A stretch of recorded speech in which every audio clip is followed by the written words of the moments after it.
Hello, welcome back to our channel. In this video I will show you how to go back on iPhone 17 Pro Max without home button.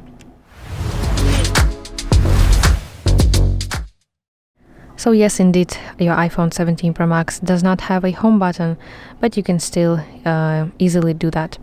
So first of all, the very obvious one is that you can use swipe gesture.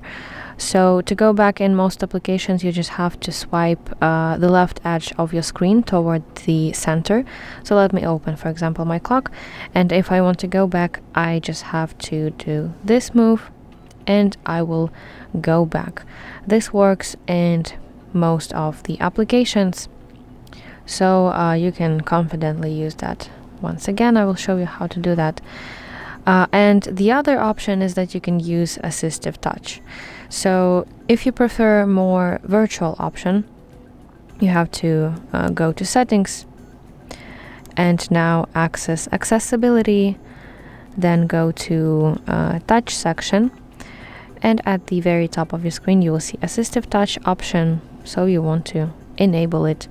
And now you will see this floating button. So if I tap here and select home, this will redirect me to my home page, to my home screen. So yeah, that's basically it. I really hope that you find this video helpful, and if so, please like this video and subscribe to our channel to see more content like this.